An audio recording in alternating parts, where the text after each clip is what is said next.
Saddam Hussein hacía temblar a todos, excepto a este hombre. Existió un hombre al que Saddam Hussein nunca logró controlar, nunca logró intimidar. Un hombre cuya verdadera identidad él jamás llegó a conocer por completo. Ese hombre no era un general, no era un espía infiltrado, no era un asesino entrenado para eliminar tiranos.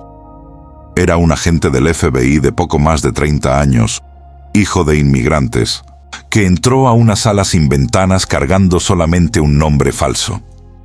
Y una paciencia que Saddam Hussein jamás supo cómo quebrar. Mientras ministros temblaban frente a él, mientras generales escondían su propio miedo detrás de sonrisas forzadas, mientras el mundo entero discutía si aquel hombre poseía armas capaces de destruir ciudades enteras, fue ese único interrogador, sin ejército, sin arma, sin poder alguno más allá de su propia mente, quien logró lo que nadie más había logrado en 24 años de dictadura, hacer que Saddam Hussein bajara la guardia. Hoy vas a descubrir quién era ese hombre, cómo engañó a Saddam Hussein durante meses sin que el dictador jamás sospechara de quién realmente estaba sentado frente a él. ¿Cuál fue el secreto revelado dentro de esa sala que cambió para siempre la forma en que el mundo entiende la guerra de Irak? ¿Y cuál fue el momento exacto en que la máscara de ese hombre estuvo a punto de caer? El instante en que 7 meses de trabajo psicológico estuvieron a punto de ser destruidos por una sola pregunta. Y si todavía no te has suscrito al canal, hazlo ahora. Presiona el botón de suscripción y activa la campanita. Aquí hay investigación. Cada video que lanzamos vas a ser el primero en saberlo.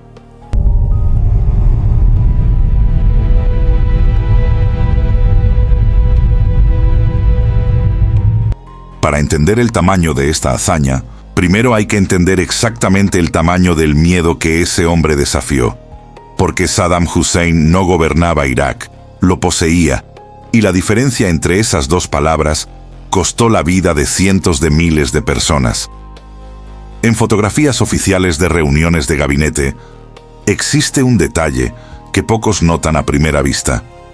Solamente un hombre en la sala mira directamente a la cámara. El propio Saddam, mientras todos los demás ministros mantienen el rostro girado obedientemente hacia él, porque memorizar el ángulo correcto del propio cuello era, literalmente, una cuestión de supervivencia. En julio de 1979, apenas días después de asumir la presidencia, Saddam reunió a los principales miembros del partido Baas en una sala y frente a todos, comenzó a leer nombres de supuestos traidores, uno por uno, y a medida que cada nombre era pronunciado, el hombre era retirado de la sala bajo escolta armada, mientras los que aún quedaban sentados lloraban, aplaudían y gritaban lealtad al mismo tiempo, porque nadie sabía si el próximo nombre sería el suyo. Y lo más perturbador de todo es que, al final, Saddam obligó a los propios ministros sobrevivientes a formar los pelotones de fusilamiento que ejecutarían a los colegas que acababan de ver salir por esa puerta, convirtiendo a cada hombre de esa sala en cómplice, y cómplice no traiciona. La policía secreta, la temida Mujhabarat, se extendía por cada barrio, cada oficina, cada universidad, y el resultado era un país entero viviendo bajo la regla del silencio absoluto, donde incluso dentro de casa, entre marido y mujer, entre padre e hijo, una palabra equivocada podía significar una sentencia de muerte. Y si crees que esa paranoia perdonaba a la propia familia de Saddam, estás equivocado, porque ni sus hijos, ni sus generales más cercanos, ni los hombres que crecieron junto a él en Tikrit, estaban a salvo de su desconfianza. Pero la desconfianza de Saddam hacia los demás era apenas la mitad de la historia, porque si existía un lugar donde Saddam Hussein debería haber tenido control absoluto, ese lugar era su propia casa. Y ni ahí lo tuvo. Saddam tuvo 5 hijos con su primera esposa, Sajida, su prima, incluyendo 2 varones, Uday y Qusay. En octubre de 1988, durante una fiesta en honor a la esposa del presidente egipcio, Uday, el hijo mayor y heredero natural del régimen, golpeó hasta la muerte al asistente personal de su propio padre frente a los invitados en plena celebración por celos relacionados con el segundo matrimonio de Saddam. La respuesta del dictador fue encarcelar brevemente a su hijo y exiliarlo por un tiempo a Suiza. Una punición simbólica, casi ridícula, para un asesinato cometido delante de toda la élite del régimen. En los años siguientes, Uday se convirtió en una figura temida incluso dentro de su propia familia, conocido por episodios de violencia extrema contra mujeres, contra atletas del propio Comité Olímpico iraquí que él dirigía, y contra cualquiera que se cruzara en su camino, incluyendo a sus propios tíos, a uno de los cuales llegó a disparar durante una disputa familiar. Pero nada de eso sería el verdadero punto de quiebre entre padre e hijo, porque lo que estaba por ocurrir no solo sacaría a Uday de la línea de sucesión para siempre, sino que probaría de forma definitiva que ni dentro de Bagdad, ni dentro de la propia capital que él gobernaba, Saddam Hussein lograba proteger a su propia sangre. El 12 de diciembre de 1996, Uday conducía su Porsche rojo por un barrio elegante de Bagdad, cuando un grupo armado de resistencia abrió fuego contra el auto, disparando cerca de 50 tiros. Los atacantes estaban seguros de haberlo matado. Pero Uday sobrevivió, alcanzado 17 veces. Quedó parcialmente paralizado. Tuvo que usar bastón por el resto de su vida, y Saddam, con todo el aparato de inteligencia y represión del Estado a su disposición, jamás logró identificar ni capturar a los verdaderos responsables.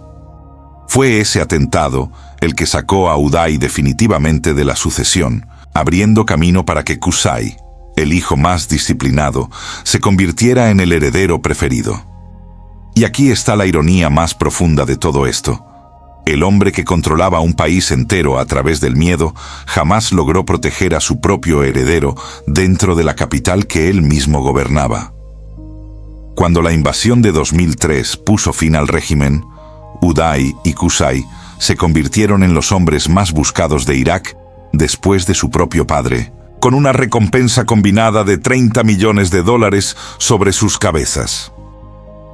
Quien finalmente los entregó fue un empresario cercano a la familia que los escondía desde hacía semanas en su mansión en Mosul y que decidió denunciarlos a cambio del dinero. El 22 de julio de 2003, cerca de 200 soldados estadounidenses rodearon esa mansión, y después de horas de enfrentamiento con misiles y helicópteros de ataque, Uday y Qusay murieron, identificados de forma casi simbólica por las propias cicatrices que había dejado el atentado de 1996. Las dos esposas de Saddam, Sajida y Samira, nunca fueron juzgadas y simplemente desaparecieron en el exilio tras la caída del régimen. Saddam, todavía prófugo en ese momento, perdió a sus dos herederos en una sola tarde, y aún así seguiría escondido durante 5 meses más, solo, sin ejército, sin hijos, en un régimen que, ni siquiera dentro de su propia sangre, logró controlar por completo. Pero ni siquiera esa pérdida sería el verdadero golpe final para Saddam Hussein. Ese vendría de un hombre que él ni siquiera sabía que existía.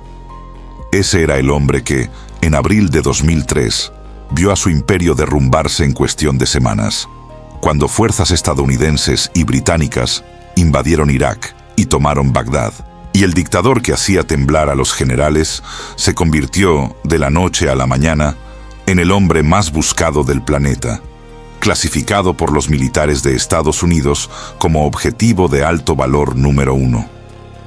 Durante 9 meses, Saddam Hussein desapareció por completo, escondiéndose en una red de casas sencillas, sótanos y propiedades rurales, moviéndose constantemente, dependiendo de la lealtad de un puñado de personas que aún lo protegían, aún sabiendo que albergarlo significaba arriesgar la propia vida.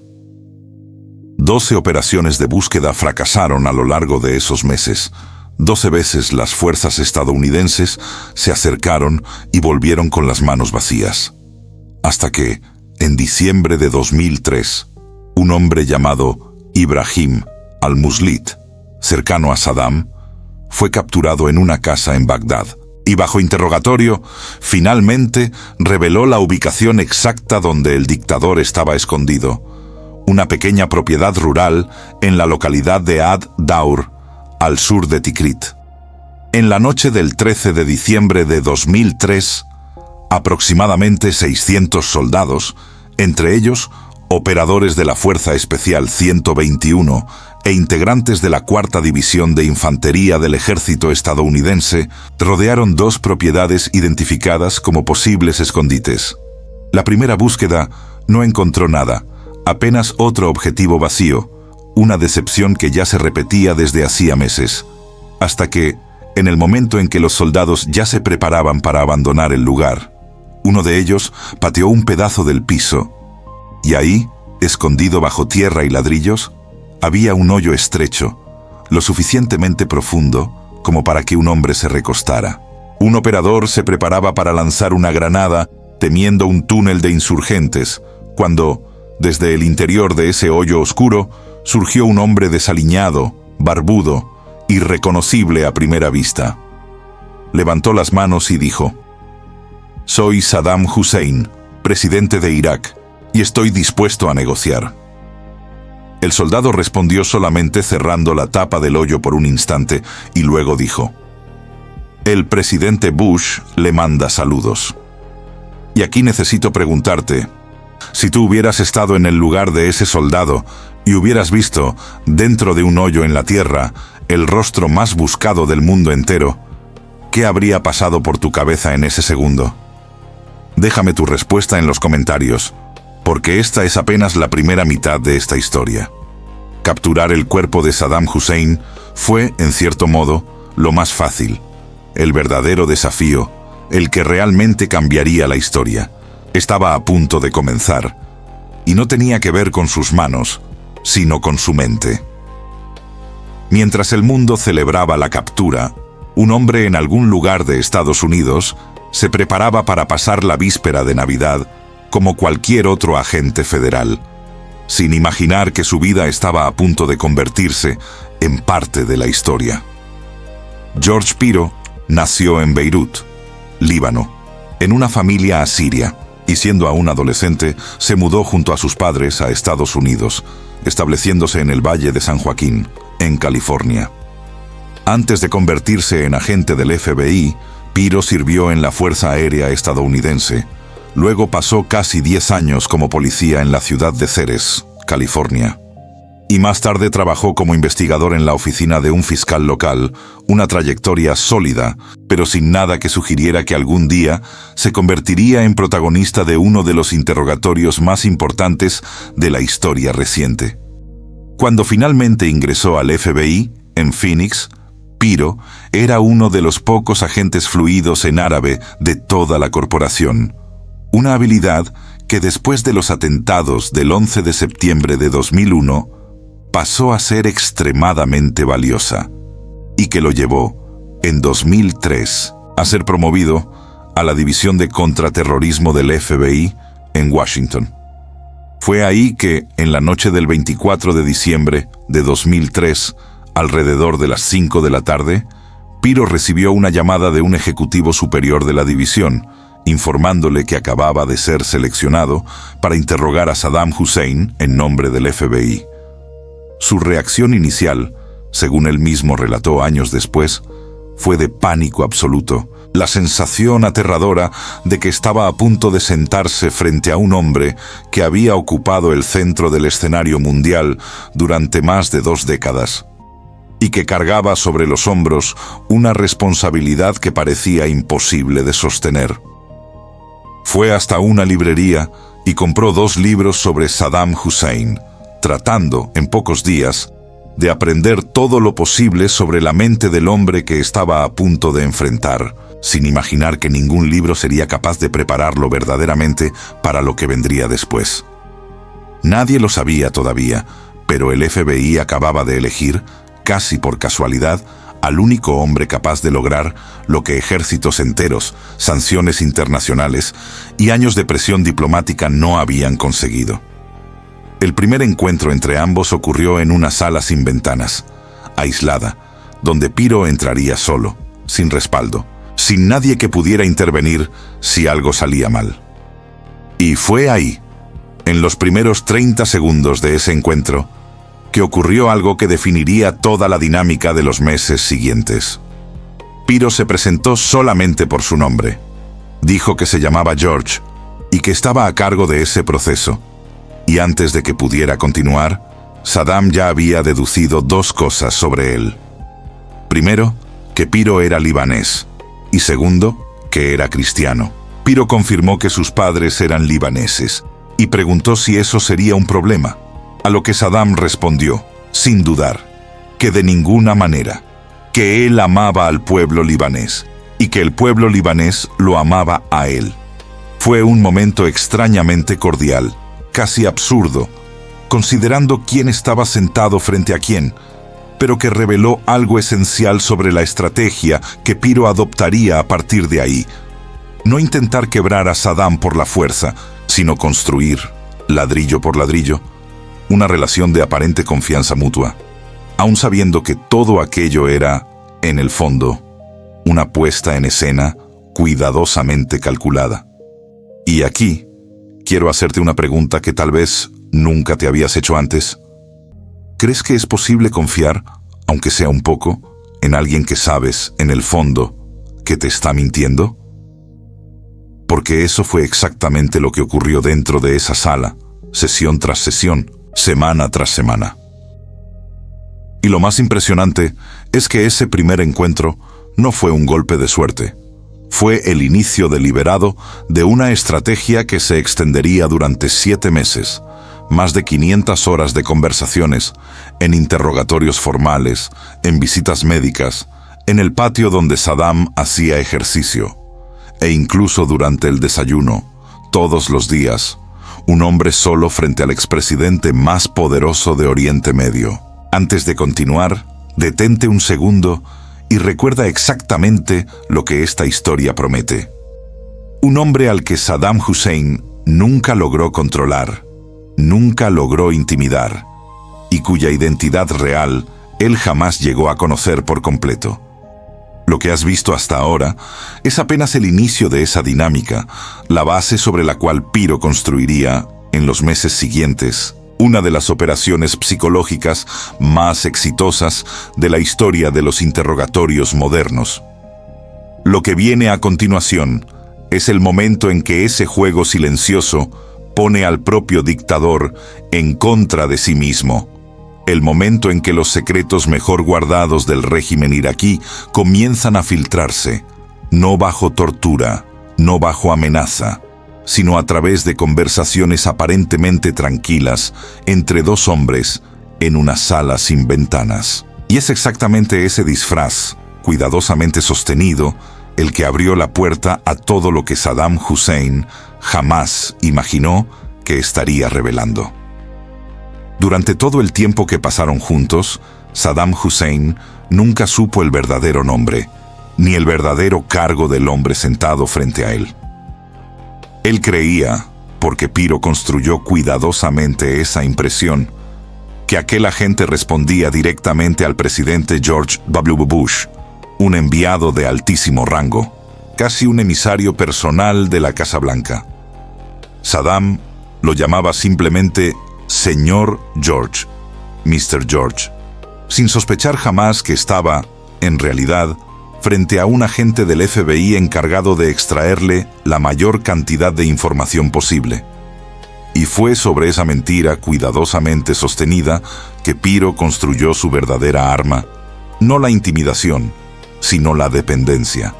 Se convirtió, deliberadamente, en el único proveedor de todo lo que Saddam necesitaba dentro de esa prisión, desde artículos básicos hasta papel para que el expresidente pudiera escribir su propia poesía, un hábito que Saddam mantenía desde hacía décadas.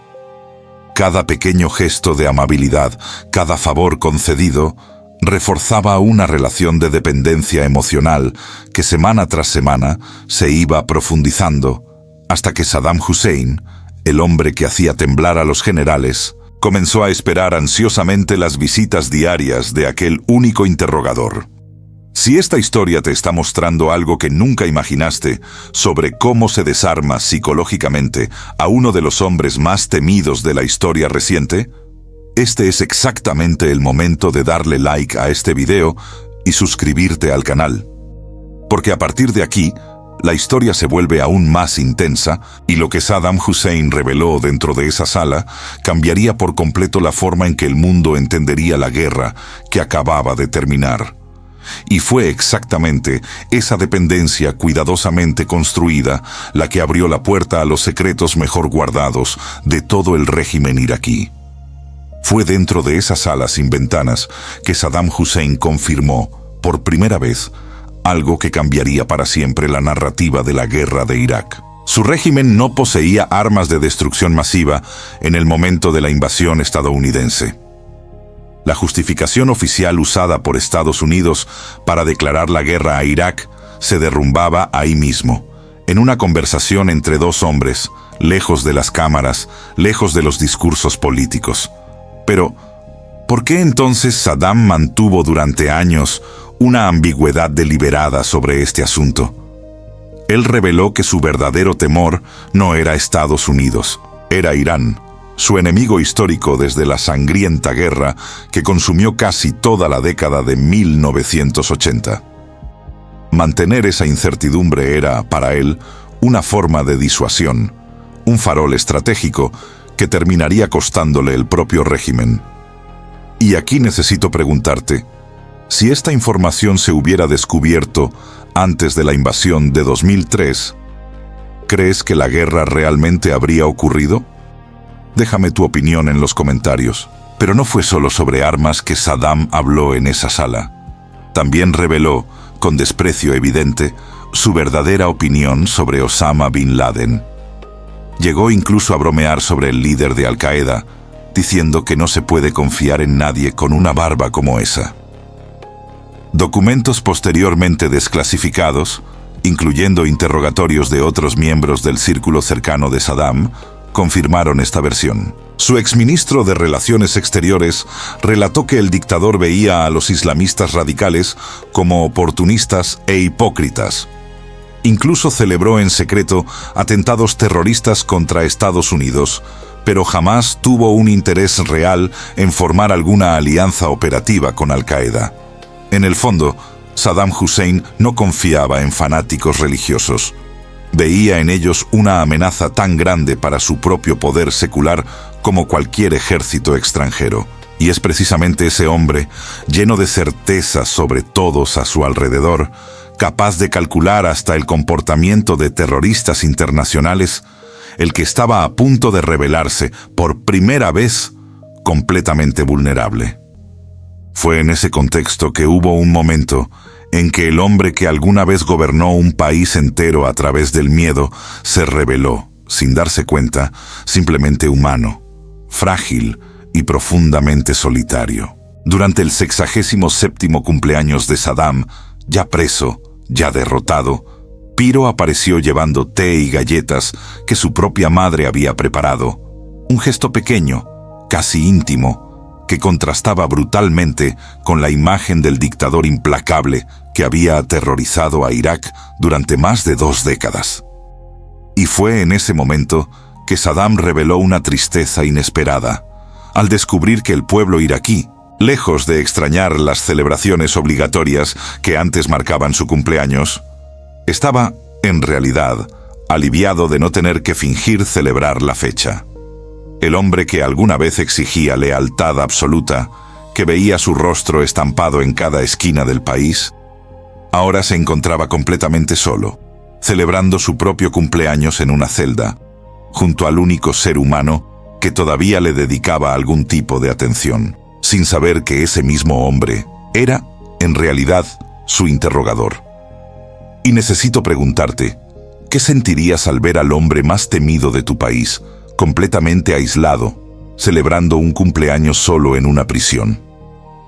Comenta aquí abajo, porque esta reflexión dice mucho sobre lo que realmente queda del poder cuando todo lo demás ha sido arrebatado. Esa vulnerabilidad que Saddam demostró no apareció por casualidad. Fue el resultado directo de una táctica silenciosa y sumamente arriesgada que pocos interrogadores tendrían el valor de aplicar a uno de los tiranos más peligrosos de la historia reciente. Existe un momento específico, relatado por el propio Piro años más tarde, que resume perfectamente la estrategia usada para desarmar psicológicamente a Saddam Hussein. Cansado, después de otro largo día de interrogatorio, Piro le dijo a Saddam, casi como un desahogo espontáneo, que no le pagaban lo suficiente por ese trabajo. La reacción de Saddam fue sorprendente. Él se rió, y por un instante, ahí se formó un puente inesperado de entendimiento mutuo entre los dos hombres, a pesar de toda la hostilidad histórica que los separaba. Fue a través de pequeños momentos como ese que Piro, a lo largo de meses, fue desmontando cuidadosamente la imagen que Saddam Hussein tenía de sí mismo, la de un líder amado, respetado, casi reverenciado por su pueblo. En conversaciones posteriores, el propio Piro revelaría que a Saddam le importaba más su propio legado histórico que cualquier otra cosa, más incluso que su propia familia, que su propio pueblo, o que el dinero. Según Saddam le dijo directamente a Piro, le importaba más lo que la gente pensaría de él dentro de 500 o 1000 años que la opinión de quienes estaban vivos en ese momento. Y fue exactamente en ese punto débil, esa obsesión con su propia imagen histórica, donde Piro encontró la brecha necesaria para mostrarle a Saddam, con pruebas y argumentos cuidadosamente construidos, cuanto era en realidad rechazado por el mismo pueblo que alguna vez gobernó a través del terror. Y aquí va una pregunta que realmente quiero saber tu opinión. ¿Crees que es posible manipular psicológicamente a alguien tan poderoso, tan acostumbrado a controlar a todos a su alrededor, como un dictador? Déjame tu respuesta en los comentarios, porque 7 meses después de que todo esto comenzara, la misión estaba llegando a su fin, y vendría el momento más impactante de toda esta historia.